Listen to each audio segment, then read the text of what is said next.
What's up, everybody? Welcome to the PickSix podcast, CBS Sports Daily NFL Podcast. I'm Will Brinson. I'm your host. This is the Week 15 DFS show. We got a couple of slates to break down. Saturday, 2-game slate. Hello. And Sunday, of course, the main slate as well. We're heading into the Christmas season. This is when you realize that you don't have any fantasy football teams left in regular fantasy and you want to play DFS if you're like me. The one I have left is, well, we'll get to it in a second. Anyway, make sure to subscribe, rate, and review. Leave a 5-star review. You could be like, or you could go watch on YouTube and leave a comment on YouTube, like the guy who said that I am lowbrow for drinking beer on a podcast, and then proceeded to leave his against the spread picks. Thanks for watching. Look, we record these podcasts sometimes they're at 2:00, like this one, and sometimes they're at 5:00. And if I'm recording a podcast at 5:00, I'm drinking a beer. Frank, joining me now, Frank Stampfl. What's up, buddy? Yo, what's going on? Yeah, I can't blame you for drinking the beer, obviously, while podcasting. Nothing lowbrow about that, in my opinion. Highbrow, of course. It's not like I'm drinking a Beast Light. I'm drinking like a high-end IPA. It's highbrow, man. On a Thursday afternoon at 5:00. Jeez. I mean, if you have like a King Cobra or like a cold, right? If I was like plugging Indy 2020, sure, that's lowbrow. That's like a little different. Smoking a cigarette or something. That might, maybe that's lowbrow. Anyway, let's quickly review Week 14. I will take a victory lap, because I said that David Montgomery and my guy Jonathan Taylor were breakout players. And I could not have been more right about Jonathan Taylor. I actually hit a 40-1 parlay on Jonathan Taylor. 2 touchdowns, and 150 rushing yards or more. I put $12 on it. So, damn. Yeah, pretty cool. That's awesome. Yeah, no, you were all over that last week. I was going to put like 50 on it, but my book capped me. So regardless, damn. 40-1, those are great odds. Good job by you. Yeah, you were all over Taylor last week. You talked me into him. You had David Montgomery as your chalk play of the week. I had Aaron Jones, so apologies. That did not come through. You know who we didn't have? Who? I liked him and I didn't play him. Who was that? Derrick Henry. I had a few shares. I mentioned, look, you have to have a few in GPP just because we know what his upside is.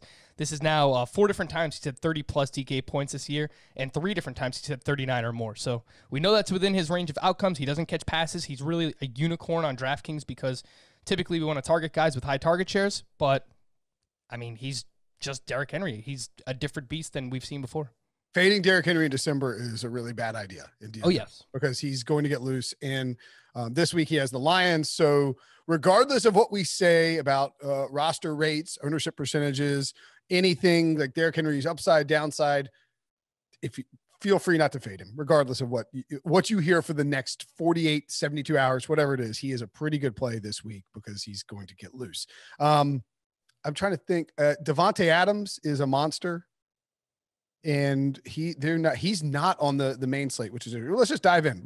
We don't need to do too much review. I didn't win. I finished on the cut line of like every tournament I entered. Which was tough. Yeah, no, I had a pretty good week because I mentioned I had some Derrick Henry and I played some early, some afternoon slates. So I had a good mix of Jonathan Taylor, David Montgomery. It was a pretty good week all around. Hold on, I'm going to look real quick and let me see if I can find see, nobody cares about a showdown. How did I lose on this one? So I had a good line. I had Montgomery and Taylor and AJ Brown. Oh, I know how I lost. This is tough.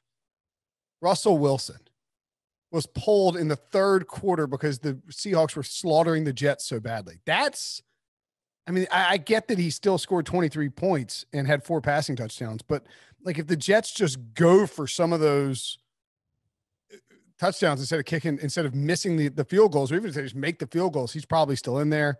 Brashad Perryman as a bring back was a disaster. DK Metcalf. And I didn't have any Cowboys or Washington defense. And at that point, you're pretty much dead. Yeah, I had Washington defense. I was on them last week, had some Cowboys. And I got to reiterate, I don't know, we don't really talk about swapping much, but last week was a big swap week for me because I was trailing a little bit early, and I had a lot of chalk in the later games. I had Aaron Rodgers, I had Devontae Adams, I had some Aaron Jones, and then I pivoted. I got off those guys. I went to Wilson. I went to Metcalf, got them at much lower roster rates.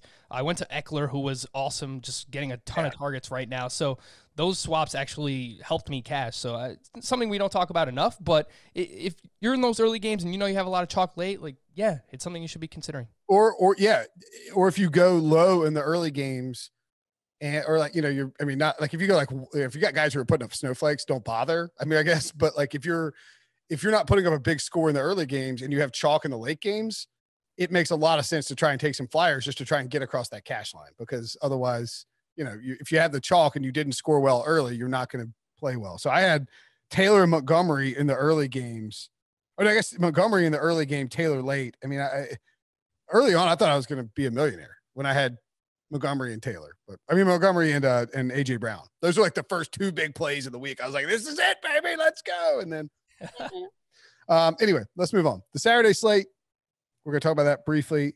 That is a 2-game slate that features the Denver Broncos in the early game playing against the Buffalo Bills. I believe that's correct.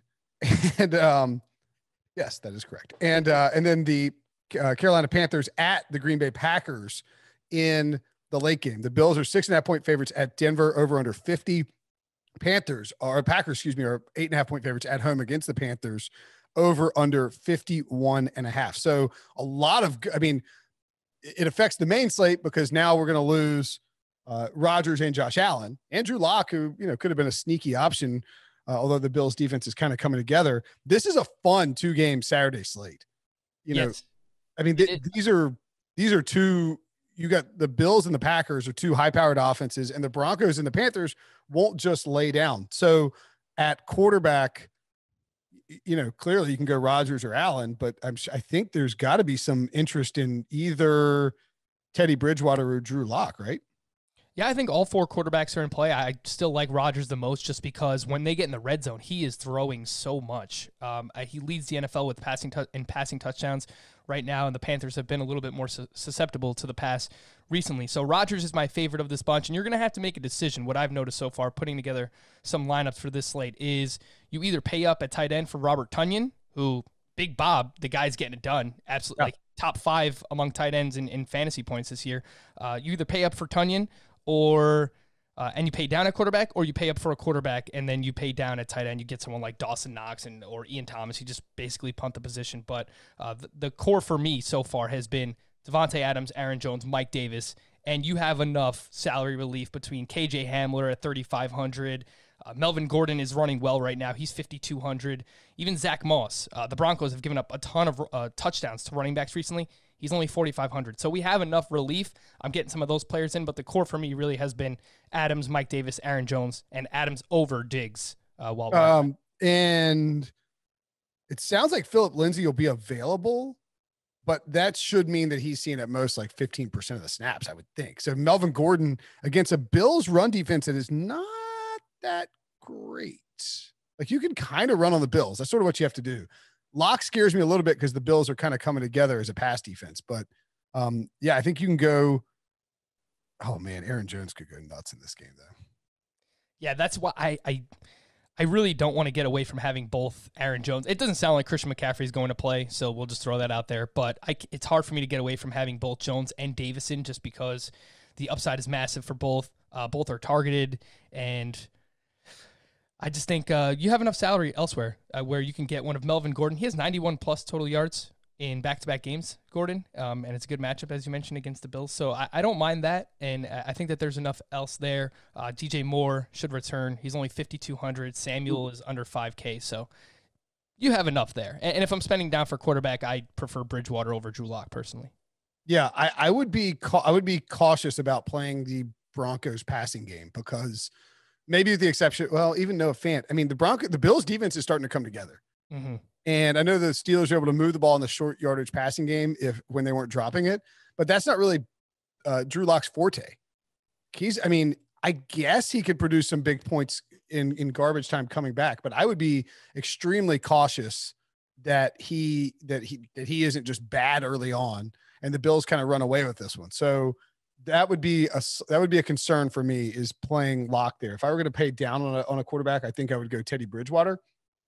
And the Bills defense is my favorite defense on the slate, just because Drew Lock, he'll air it out. I mean, the guy just doesn't care, and he's thrown a ton of interceptions this season. So if you're looking for, they're only 3K. So, well, I'll say too, and if you want to be a contrarian on defense, the Broncos, Vic Fangio, I mean, like, they keep losing dudes left and right, and Vic Fangio just keeps engineering a defense that is effective every week. You need to see whether the cornerbacks are active, because Diggs can carve them up, but Josh Allen is prone to throwing picks. I mean, like, he's got tons of upside and he plays really well, but it wouldn't be shocking if he threw a bad pick that resulted in the Broncos going the other way. And on this like 2-game slate, that can be the difference in the whole thing, is getting that defensive touchdown.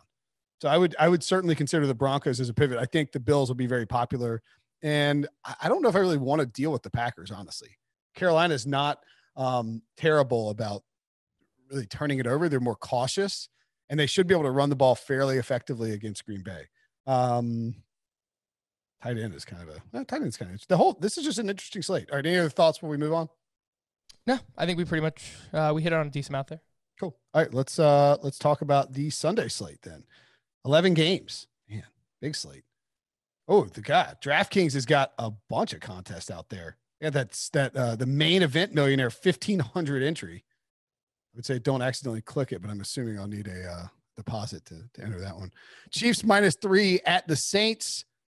A scorcher of a game here that probably will not feature Drew Brees. Patrick Mahomes remains quite popular for good reason. It's the highest over under the slate. Mahomes has been lights out. Even when he throws 3 picks, he's still borderline gets you value on his price. He is 7,900. Are you interested in Patrick Mahomes this week? Yeah, I don't see how you can't be. It's kind of a similar situation to Derrick Henry, where you just know what the upside is, and they're so aggressive passing right now, the Kansas City Chiefs are. And this is the highest total. It's a game indoors on the fast track in the Superdome. So this might be like Patrick Mahomes' 4th game indoors in his life. Yeah, I remember that was a storyline either last year. I think it was last year or 2 years ago. He's played 2, I think, in the pros, and 1 in college in a bowl game, I believe. Yeah. So I mean, he just doesn't get to play on a fast track very often.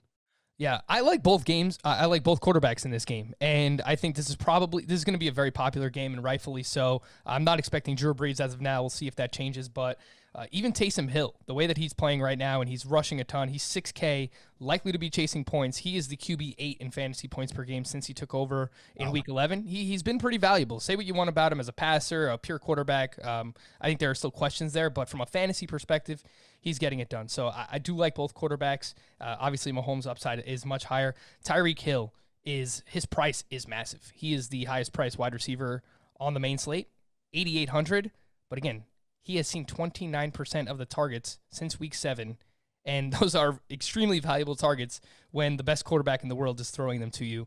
He also has 18 red zone targets, which is tied for the most on the team with Travis Kelce. So I think it's really hard to get away from the passing game here. Outside of, like, Kelce is awesome, Will, but like 8K for a tight end, I understand how good he is. He leads the NFL in receiving. Yeah. It just makes your roster construction so much harder everywhere else to pay up that much for a tight end. So, do you know that he has identical stat lines from the last 2 weeks? Is that right? 8 catches, 136 yards, and a touchdown. I mean, that's just ridiculous for a tight end. I mean, yeah, that is that's correct. On double-digit targets both games. How many was it? Is it targets identical too? No, it's 12 targets in one game, 10 targets in the other. But still, so I mean, my whole problem is, like, if you decide to go with, I mean, there's nothing wrong with getting in Kelce or Hill separately if you go in a different direction, especially if you pay down at quarterback. But if you go with Mahomes, are you comfortable not having just one or Hill or Kelce? I mean, and I guess you're going to take the stand on Hill based on your, thoughts on the tight end price there. I mean, certainly there are other guys. Gesicki, I can't imagine he plays at 4,800, but I mean, Logan Thomas has been really good. Jonnu Smith could have a nice game. Hawkinson at 5,200. I mean, there's a ton of savings there. I mean, it's 8,000 is insane. Yeah, and especially if you look at the tight end on the other side of this game. So if you just want to bring it back, not that Jared Cook is amazing or anything. He has 9 targets over the last 2 games, but he has scored a touchdown in each of those games, and it's a way to get cheap exposure. He's only 3,400. So if you wanted to go with Mahomes and Tyreek Hill and bring it back with a cheap tight end like Jared Cook, that's probably something that I would look at. I think he's going to be pretty popular this week at that price point. But yeah, there are ways to do it. You can make it work. You can get all 3 of these guys, Mahomes, Kelsey, and Hill in, and it's something I wouldn't mind doing in like a GPP, but just realize you're not going to have any exposure to like Derrick Henry. You have no Derrick. Yeah, because if you try to go Derrick Henry with those 3 guys, you have 3,160 left on your for 5 spots. So you're bargain hunting now. I mean, in theory, I think Derrick Henry and those 3 guys could like actually put up 125 points. It's maybe possible. More. Yeah, I mean maybe more. So you could do it that way, but man, it's going to be. You are bargain bin hunting at that point. So yeah, you kind of have to make your decision. Do you want to go with, one of the, do you want Henry or do you want the Chiefs? Is that sort of the stand? I think you might have to take that stand. I guess you can have some exposure to both. Yeah, I think Henry and cash and probably the Chiefs and GPP but in general, I probably lean with the Chiefs. Although I guess if you went Jared Cook as the bring back and Tyreek Hill, I mean, given the target share for Tyreek Hill, it's kind of hard to imagine he's not. I mean, even if Kelsey is a monster, it's hard to imagine Tyreek doesn't at least do something. You do Jared Cook as the bring back, and so you get greedy and add Derrick Henry. You got 4,000 a pop to work with for the last 5. And that's not ideal, but you could make something happen. Yeah, stay tuned to our cheap value plays of the week segment later on. Because you will need it. All right, and I don't mind a naked Taysom Hill or even Taysom Hill and Cook, but you can't touch Kamara and Michael Thomas. I don't mind Kamara actually. You don't? He's 1,600 cheaper than Dalvin Cook. He just had 10 targets last week. It's a good matchup against Kansas City. I could see a potential blow-up game for Alvin Kamara. I think you're going to get him at a lower roster rate, too. So I just really like this game in general. Michael Thomas, 7,200. He's my favorite wide receiver in the 6,500 to 7,500 price point, in that range. He has a 33% target share with Taysom Hill. And you have to imagine he's going to score a touchdown eventually, right? I think probably. So. You would think so. Also, Debo, can you please clip Will saying that he likes a naked Taysom Hill, please? That can't come back to haunt me at all. All right, let's move on to Lions at Titans. We mentioned Derrick Henry a bunch. I mean, Matthew Stafford is supposedly going to try to play, as is Frank Ragnow, the starting center for the Lions, who apparently has a fractured throat. I mean, these guys are giving it all for Derek Bevel. Man, I don't even know. I don't even know like how, I think it's just, I think the only interest I have in this game, even with over under 51.5, is in Derrick Henry.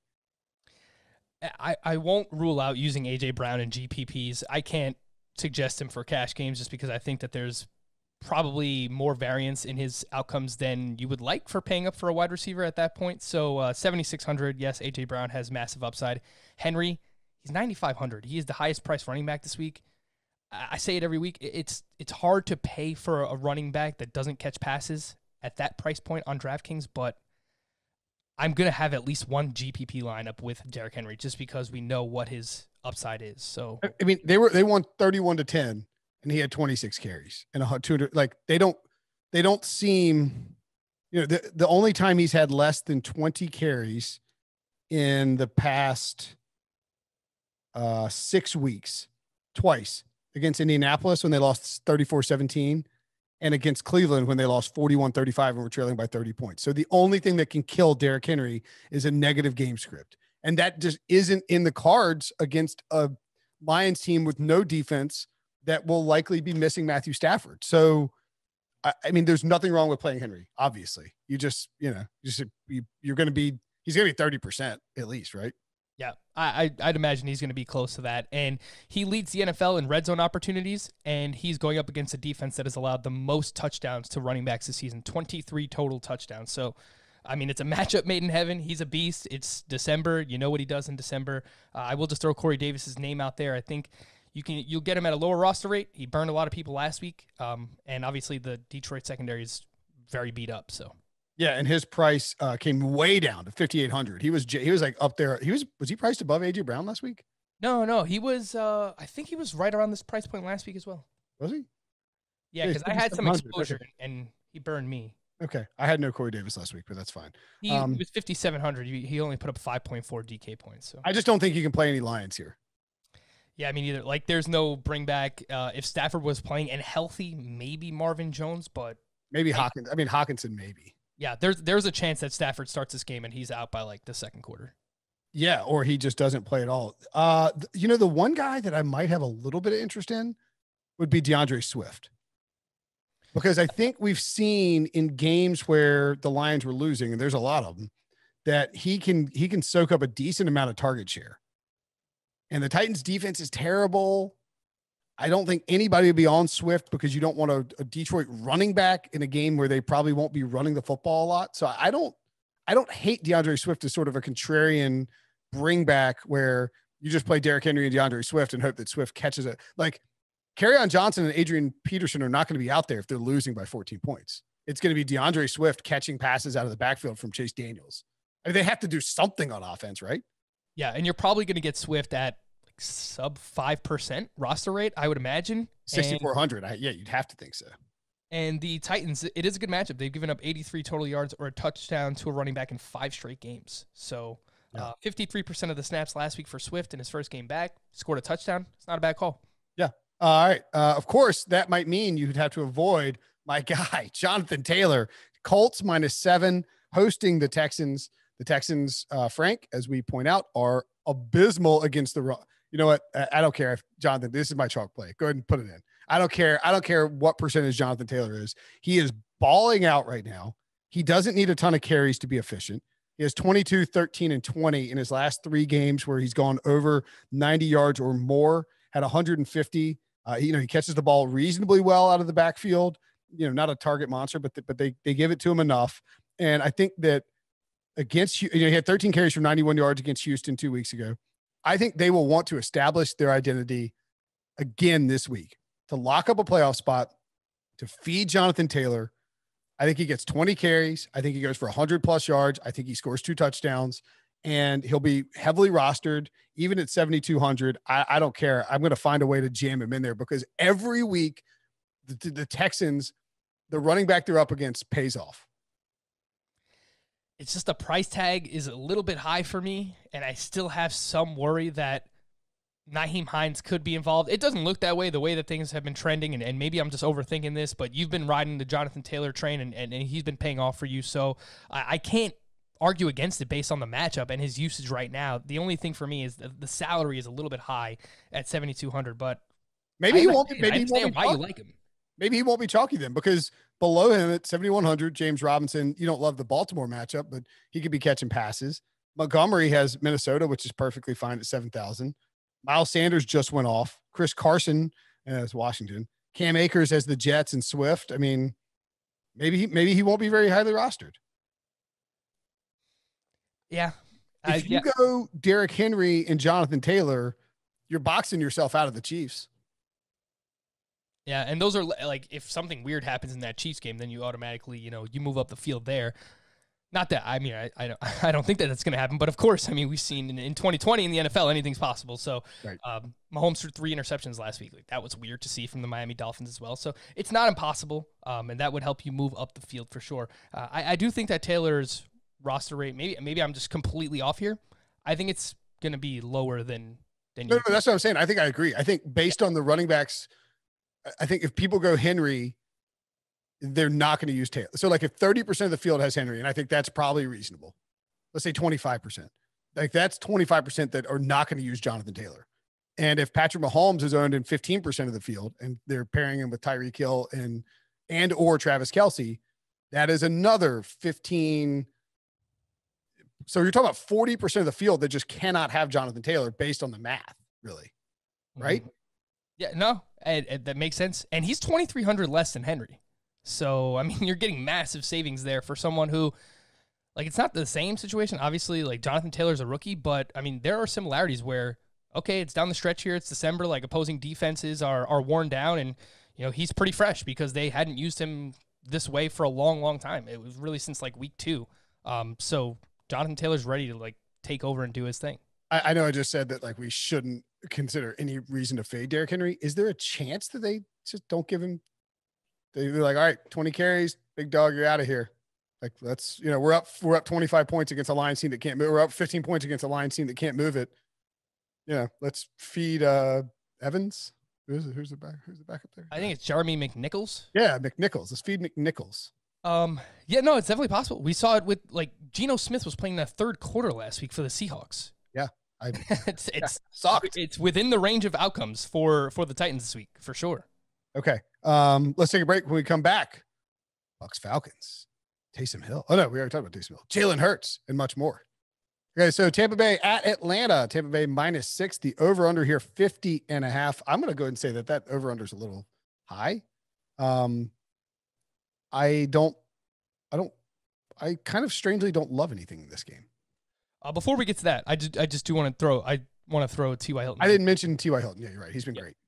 Over the past 3 weeks, he's the wide receiver 3 overall. He scored a touchdown in each of those games. He just loves playing against the Texans. He has 11 touchdowns against them in 17 career games. It's by far his most. He's only 5,500, so I will have a lot of Hilton. You're right. I spent the entire time talking about Jonathan Taylor. That's my fault. Nah, it's all good. I don't think you play Rivers in that spot, but just because of how they run. Hilton, I agree. Hilton's fine. You don't want to pair him with Taylor, obviously. Any interest in Deshaun Watson if Cooks is back? I don't think so. Not really. Colts defense is good. It's just so bad right now. And if Cooks is out, I would have interest in Kiki QT, 5,300, and Chad Hansen, 42. Okay. Bucs-Falcons, Tom Brady. I mean, I don't know what to do with the freaking Bucs. They are bizarre. Ronald Jones has a fractured finger. Leonard Fournette was a healthy scratch last week. The target share for these guys, when you look at these wide receivers, is just all over the place. I don't know exactly what you're supposed to do with this Tampa Bay team. They are a mystery. Sometimes they go off and sometimes they just stink. And they're wide receivers for DFS purposes. I mean, Mike Evans is 6,500. Yep. He caught 3 balls last week. They're still high priced. It's tough. And we look at the Falcons as a good matchup. Their defense has been playing better. So it's not the matchup that it was earlier in the season. Yep. And they are very good against the run. But I will say, if Rojo's good to go this week and Fournette is once again ruled out, if they do it earlier or even if they do it on Sunday morning, at $6,000 on DraftKings, I would be interested in Ronald Jones. So I do like him. I think overall this is a good GPP game. I think most people are not going to be interested in it overall. If you do want to play a wide receiver for the Bucs, I would lean Mike Evans. Since Antonio Brown has joined the team, he leads them in target share. He also leads them in red zone targets. So Evans would be the guy for me. Ridley, even without Julio Jones, if Julio doesn't play, 8,200, man, that's a big price tag. This Bucs defense just held both Thielen and Jefferson under 40 receiving yards last week. So too high for me on Calvin Ridley. I agree. And Ronald Jones, my one concern would be that even if Fournette's out, I mean, look, Bruce Arians is a nut job when it comes to these running backs. And if Ronald Jones is out there with a fractured finger, which, makes it harder to hold a football, and he fumbles in the first quarter, it's not out of the realm of possibility that he just sits for LaShawn McCoy because they got to win this game. You thought Ronald Jones couldn't catch before, Will? Right? Now he's going to have I'm out on Rojo because you can get for the same price for $100 cheaper J.K. Dobbins, or for $200 cheaper the much maligned Clyde Edwards-Helaire, or for $500 cheaper Kenyon Drake, which is the next game that we have. Well, let's move on to that game then. I'm not Calvin Ridley. Yeah, you mentioned Ridley. You don't really like the idea of him there. Julio and Matt Ryan sucks without Julio. Hayden Hurst has just burnt me too many times. I'm out. I'm out on the Falcons. Their offense isn't that good. I think naked Jalen Hurts. I love naked Jalen Hurts. Clip it. Clip it. I think naked Jalen Hurts won a bunch of people money last week. It's a bold move, against a good Saints defense, but Hurts paid off even with a late fumble that cost me the under there. He is a 6.5 point dog at Arizona. This Arizona team just lit up the Giants and Daniel Jones, but I think it's a very different situation. The Giants came into this with Daniel Jones having a bad hammy, and they tried to run an offense that featured a Daniel Jones with a bad hamstring. And like the Eagles won't do that. I don't know if the Eagles passing offense will be well thought out because I don't know that it was last week, but they'll run Jalen Hurts a bunch in this game. And if he runs, he's going to be valuable for fantasy purposes. For sure. And outside of the Chiefs and Saints game, this is the game that I want to attack in terms of quarterbacks because Hurts is 5,900. Kyler Murray is only 7K. So his price is pretty low against a secondary that is beat up. And last week we saw him run 13 times, Kyler Murray, and that was his most since week 7. So I think he's feeling a little bit more confident with the shoulder. He's running a little bit more now again. And Jalen Hurts, for $1,100 cheaper, had 18 rushing attempts, and he got the 100-yard rushing bonus on DraftKings as well. So I think both quarterbacks for sure are in play in this game, and I think it's going to be a really fun game between both of these guys. Yeah, this could be an over game for sure. And Kyler Murray looked completely different last week than he had in previous weeks. He looked like his shoulder was starting to feel better. He was running the ball more effectively. So, yeah, I think you can play either one. Are you worried about DeAndre Hopkins at all? He popped back up this week. I like Hopkins, and I think he's a strong GPP wide receiver. He's very high price, 7,900, but mentioned the injuries to the Eagles secondary right now, and the targets have been back up, and Hopkins has bounced back. So I don't mind playing him there. And Kenyon Drake, which we kind of led in with here, he's only 5,500. It's just too cheap for his role right now. Even in a tough matchup, he had 24 touches last week, and since week 10, he has 29 red zone opportunities. So wow. Like, they are just feeding him in the red zone. They're getting down near the goal line. With this role that he's playing right now, Kenyon Drake absolutely is in play at 5,500. And the thing about Drake, too, remember last year, like he came over late in the season at the trade deadline. And he took off late in the season. You sort of wonder if there might be some kind of, I don't know. I mean, like that seems like a weird correlation there, but maybe he's healthy. Maybe he's feeling better, more confident in the offense. I don't know. I mean, his role has been great, and the Chase Edmonds truthers are suffering as a result. All right, the Jaguars at the Ravens. Ravens minus 13, over under 47.5. Lamar Jackson is running his ass off right now, and the only concern I would have in this game, Frank, is that one, maybe he has to poop again, and two, we've seen the Ravens when they get up big this year have not leaned on Lamar to run as much. I think this is more of a J.K. Dobbins spot than a Lamar spot. Yeah, not that I want to spend too much time on the poop, but Lamar, let's be honest, man. We all saw the hand. Like, if you're watching on YouTube, he gave the universal hand, right? The guy that was coming out of the door. You guys, I said, come on. Get out of the way. Like, I need an IV. It's like, come on. Yeah. This is the universal sign for something's about to go down. I got to get in the bathroom. So let's just get that out there, Lamar. We know what you were doing back there. Yeah, he's running more. I think that he is probably my fifth favorite quarterback outside of the ones that I mentioned from the last game and the Chiefs and the Saints. I like him. I don't love him for the reasons you mentioned. I think there's a chance this game gets out of control. The Jaguars defense is just so bad. So there is a chance that Lamar just absolutely goes off in this game and rushes for like 150 and 2 touchdowns. But there's also a chance that they're up 31-10 and they're just handing the ball to Dobbins. Yeah. Or even Gus Edwards or Justice Hill. Exactly.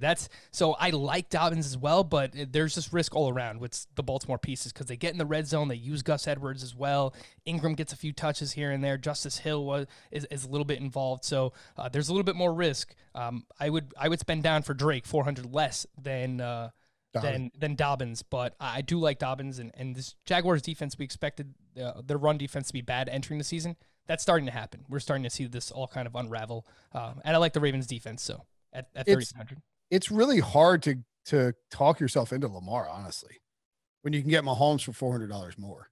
Yeah. And McSorley is unlikely to play. I don't think is RG3 out, or is he? I think he's on the IR, the short-term IR. Short-term IR. So, I mean, like, Lamar kind of has to play. But, I mean, if I'm the Ravens and I'm up 21-0, Lamar is not running the ball. I'm not passing the ball. I'm feeding running backs, and I don't care what, some sort of rotation where, like, roll dudes through every couple of plays and just stay fresh and let your defense do the work. I mean, this just feels like you had this crazy game on Monday. You steal a victory from the jaws of defeat. You're right in the playoff hunt. Man, I just don't know if I would want to use them a ton. And now Trace McSorley on IR. So at least, Lamar is the quarterback, I guess. Yeah. And I think for all those reasons you mentioned, and they're legitimate, worries, you're going to get him at a lower roster rate. So that's true. All right, fair enough. Can't touch anybody with the Jaguars, maybe except James Robinson, and even then, I don't know. Yeah, I've been trying to find that wide receiver. Kareem Hunt had a nice receiving game against the Ravens, but I'm not sure that Minshew is Baker Mayfield in this spot. Yeah, I've been trying to find the wide receiver like every week, the just low price, but they cycle out those 4 different guys: Keelan Cole, DJ Chark, Colin Johnson, and Laviska Shenault. So all these guys kind of get involved, and there's just not enough volume. So yeah, I'm staying away. All right. Bears at Vikings. Vikings -3, over under 47. I kind of like the over in this spot. And, I thought what we would get in the Tampa Bay over that I loved last week, it should have hit. I mean, Dan Bailey screwed it up. I would expect that we see Mike Zimmer go for it on 4th down a lot more often. And I think because of how the Bears defense functions, we should see Kirk Cousins throwing the ball more, although it remains to be seen if that actually translates to any points for the Vikings, because the same should have been true last week. So I think it's a tougher matchup for Dalvin Cook here, and I think most people normally are deciding between Derrick Henry and Dalvin Cook, but man, the Bears defense, they have held running backs under 60 rushing yards in back-to-back games, also limited Dalvin Cook to just 96 rushing yards on 30 attempts, so really did not let him run efficiently back in Week 10. I'm probably more likely to play Derrick Henry than I am Dalvin Cook, just because of the matchup and situation overall. But that just means you'll get Dalvin Cook at a low roster rate, and he also has massive upside. So I'm never going to say completely fade Dalvin Cook, but I'm a little bit more worried about this matchup. Yeah, I'm with you there for sure. I just don't. It does feel like an over game, but I don't know how it gets crazy. I'm just not sure that the Vikings are winging it all over the place. I mean, are you worried about? Do you like Thielen or Jefferson? As contrarian plays, but Thielen scored 2 touchdowns against them in that Monday night game, and I believe Jefferson had over 100 yards. So it's not impossible for them to go off. And while the Bears have a great secondary, this is a chance for you to move up the field, because I think if anything, Dalvin Cook's going to be the most rostered player in this game. Yep. And we've already seen the wide receivers have success against this defense. So I'm not completely off of them. It's just their price points are so high. So yeah, I don't know that I'll find myself gravitating towards them, I think, is the problem more than anything. Yeah. 49ers at the Cowboys. 49ers -3 at Dallas, over under 45.5. I bet this money line at when it was 2.5, because I didn't want to. It was 49ers -2.5, -115. I would just rather lay the juice on a money line at 140. I think San Francisco is going to beat the crap out of Dallas. Run the ball over them, and Dallas has tricked people. I think Dallas is tricking people into believing they might be decent because they just beat up on Cincinnati, who might right now be the worst team in football. San Francisco is not great, but this is a sneaky Nick Mullins, Brandon Ayuk, Millie Maker spot. I think 2 of the most chalky plays on the slate are going to be, assuming Raheem Mostert is out, are going to be Jeff Wilson and Brandon Ayuk. I think all right. This Cowboys defense is Donkey Brinson here. But look, I mean, you need to find salary saver somewhere, right? So we're getting Wilson at 5,100 and Ayuk, while his price is a little bit higher, 6,300. His last 4 games, he's averaging just over 12 targets per game. He had 16 targets last week, and now he goes up against the Cowboys secondary. So Deebo Samuel is out. There's no Deebo Samuel. They can't really rely on Jordan Reed to do much. This is a double-digit target spot once again for Ayuk in a good matchup. So what do you think? Do you think we're talking I don't know, 20%? I mean, 15%? I think both of them, if Mostert is out, will be higher than that. So since week 7, he has 1 game below 5 catches that he's played in. I mean, he is everything Kyle Shanahan wanted in a wide receiver. You can move him around. He's great in terms of yak. He doesn't have to be he doesn't have to get vertical and have Nick Mullins throw a bomb. It's a great spot for him. And he leads the team in red zone targets. He has 13 red zone targets. And just going back to Wilson, the last time he played and Raheem Mostert was not active was in week 7, and he had 112 rushing yards and 3 touchdowns against the Patriots. So that's part of the upside of a Kyle Shanahan running back. Absolutely. Any interest in the Cowboys here? No. And, for everything I just said about the 49ers, I don't hate the Cowboys defense just because Nick Mullins has been so turnover prone. So sure. I'll throw them out there. But I will probably have one of like the Seahawks or the Rams or someone else. And the Cowboys will score a touchdown, and you will be angry about it. Of course. Or something like that. All right. So the Seahawks. Seahawks at Washington. Seahawks minus 5.5 at Washington football team. Alex Smith missed practice on Wednesday, I believe. I don't know that that means anything about his future. The over-under here is 44.5. If Russ wants to cook, he can cook here. Because their secondary is not quite as great as their defensive line. But I would be a little wary of paying for Russell Wilson and DK Metcalf in this particular spot. I agree. And maybe that just means, other people are going to profit off of that. I can't really get behind the Seahawks just because their prices are so high coming off a game where they just demolished a much worse defense. I mean, Washington's defense is their calling card, and they're much better than the Jets. So let's keep that in mind. I like the Seahawks defense a lot. They're 3,100, whether it's Alex Smith or it's Dwayne Haskins, especially if it's Dwayne Haskins. I mean, you'd love that. But Carson, 68, it's a big price tag. I don't really like anyone in this game. I don't either. No, Antonio Gibson, more than likely, and if he is, he'll be limited in terms of snaps. Carson running into that front early on. Maybe, if you think that Russ and DK won't be owned, I don't mind him as a contrarian stack, but you're going to lose out on like what feels like very obvious strong plays in Derrick Henry and other spots. So it's, it is a great game theory place. It's a great game theory spot to go to. And maybe they throw up a bunch of points and Washington's answering. I just don't know. I think you almost have to get 2 bombs from Russ to DK to pay it off. Which is possible. And if Haskins is the quarterback, we saw earlier in the season, like he only has eyes for McLaurin. So true. If that's the case, that would be a bring back, and McLaurin's 66. But like this is the ultimate contrarian game, and these are leverage plays, but I certainly not be making a lot of lineups with these. I mean, it's just tough to go with Russ. When you look at these top quarterbacks, I mean, Russ sticks out as like a sore thumb as a guy you don't want to play at his cost. Yeah. Kyler's 300 less and better matchup, and he's running again. So it's hard to justify. It is very hard to justify. I'm just seeing if you jam Derrick Henry in with Russ, DK, and McLaurin, you have 3,600 left to spend on 5 spots. I mean, that's a tough ask. Get the Seahawks defense, Jared Cook in there, and I don't know. Maybe you're cooking with gas. All right. Well, I'm sure I'll do something stupid like have a lineup with those guys. Jets at the Rams. Rams minus 17, over under 44. I don't know that you can. Cam Akers maybe. Yeah, I mean the Rams defense is super high price. I think they're 4,500. I just almost never pay up for a defense at that 700 point. more than the Ravens, who have the Jaguars. Yeah, and Akers has at least 22 touches in each of his last 2 games, and we just saw Carson have a good game against the Jets. So their defense is just crumbling all around. There was a stretch where they looked better against the run, but you can do whatever you want against this defense. And I think some people are going to look at Cooper Kupp and Robert Woods, but this game can get out of control. And it just seems like one where the Rams want to play defense. They want to run it. Even if they're winning, 21-7, they're just going to kind of like take their foot off the pedal here. And I mean, they beat the Patriots 24-3. Yeah, exactly. Like Sean McVay is not a run the score. Like this is, I mean, I could see a situation. This is what would concern me is that the Rams, Cam Akers gets 10 to 15 carries. The Rams are up. Was Akers getting fed late in that game?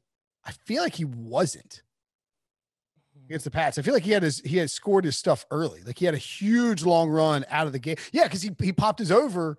He hit the over at his rushing yards in the first quarter because he had that long run and he didn't score the touchdown. I think he was being used in the second half of that game too. No, I mean, I don't mean like they completely went away from him. I'm just saying there's a chance here where Goff and Kupp and Woods are, or like Gerald Everett catches a touchdown and Kupp catches a touchdown in a long run. And then they just feed Darrell Henderson and Malcolm Brown because they're going to the playoffs. Mm-hmm. You don't want to wear out Akers. You do want to give him some carries and get him used. I mean, like, I don't know. I just don't know that he's guaranteed to get 25 carries this week, which I think people will look at like 25 carries against the Jets is just gold. Yeah. And it's hard to argue with the workload that he's getting right now. I mean, the talent is there. We're seeing it with a lot of the rookie running backs. Like Jonathan Taylor's coming alive. J.K. Dobbins has been awesome. Yeah. And now it's Cam Akers. DeAndre Swift. Yeah. A lot of these, like all the running backs are hitting. And it's not like a crazy. Clyde Edwards-Helaire is not.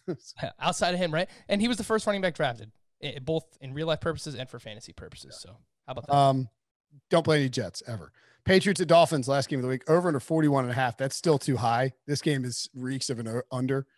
Brian Flores is favored against Bill Belichick. Belichick has a great record against rookie quarterbacks. People may want to go back to Tua after he made them money last week. I will not play Tua against Bill Belichick. And I don't really have any interest in anyone on either side of this game. I mean, this game, maybe a defense, maybe the Patriots defense, because they won't be highly rostered, I guess. Yeah, I was just looking at Damian Harris's price, because I think if there's one thing you can do against the Dolphins, it's run. He's 5,100. He's dealing with won't be rostered. He won't, and he doesn't catch passes. It's not a high upside play. It's not very exciting. There's not really much that I like. Devontae Parker is banged up. If Myles Gaskin were to miss this game, Lynn Bowden at 3,600, just because he had a ton of targets last week. We need to find value. Remember the name Lynn Bowden. Okay, I like it. All right, let's get to chalk play of the week. It's chalky. You don't care. You're playing it anyway. Who you got? Brandon Ayuk, 6,300. I think we see double-digit targets in a great matchup. I think both him and Jeff Wilson will be very highly rostered if Raheem Mostert is out. And I like both of them, but I went with Ayuk. That's a great call. I love Ayuk. I will have him for sure. And I'll be chalky. I'll probably pair him with Jonathan Taylor, who is my chalk play of the week at 7,200. I don't care. And it's possible that Jonathan Taylor's not even that chalky, if it, as we pointed out. So maybe he ends up actually being a decent play. Super value play of the week, 4K or less on DraftKings. What do you think? I mentioned him in the first game, Jared Cook. I like spending down at tight end here. He is 3,400. The Chiefs have given up 100 yards or a touchdown to a tight end in 3 of their last 4 games. And Jared Cook has scored in back-to-back games. So I like him at 3,400. I think there's actually, maybe we should sort of focus on this a little bit for a second, but I think you mentioned Cook. Irv Smith is kind of coming alive a little bit at tight end. He is 3,600. Dan Arnold has been, he has 3 touchdowns in his last 2 games. So he's being targeted. He's 3,500. Cook is 34. Ertz is 34. Higbee is 3,800. Dallas Goedert, 3,900. Logan Thomas, 4,000. And another guy on here, actually 2 more guys on here. Jordan Reed, if he's healthy and he's out there, could do damage against Dallas. And I would also throw out Adam Shaheen, who, if Mike Gesicki misses the game, maybe does something against the Pats. There is a plethora of cheaper tight ends. If you decide not to go with Kelsey at $8,000, which is totally reasonable, I think the move is to drop all the way down into the 4,000 or cheaper range. And that's exactly why it's so hard to pay up for Kelsey at his price point. Yeah. So I don't know if I'll say, can I just give a wide range of tight ends, Devo? I like the Irv Smith call, especially if Kyle Rudolph is out. Yeah. If Kyle Rudolph's missing, he's gotten involved. The Bears have good linebackers, so that's a little tough. Give me I don't know. Give me one of those guys, Devo. I don't care. Irv Smith. Go to Irv Smith. The Bears have given up 6 touchdowns to tight ends over their last 7 games, and it should have been 7 because Jordan Akins took a ball off his chest last week. That's right. Irv Smith. Oh, maybe I love Irv Smith this week all of a sudden. Here we go. All right. Obviously, Kyle Rudolph, you want to be out, but don't hate Irv Smith in that spot. You trying to get beer lately? I have not. It's eggnog season for me. Nothing crazy. Like, I didn't get out to any like breweries or anything, but my my local market had a Brooklyn Bel Air sour key lime pie. Ooh. If I can find some around here, usually you can. Westbrook out of Charleston makes a key lime gosa that is unbelievably good. I've never had key lime pie, but I've had key lime beer. You've never had key lime pie? I've never had key lime pie. If you like sours, you got to get key lime pie, man. I should, right? But this beer was great. No, I like it. I love it. Who needs the real pie when you have the beer? I would much rather have the beer than the pie for sure. All right. Follow Frank at roto_Frank. Good stuff as always, buddy. And we'll talk to you next week. Let's go win some money.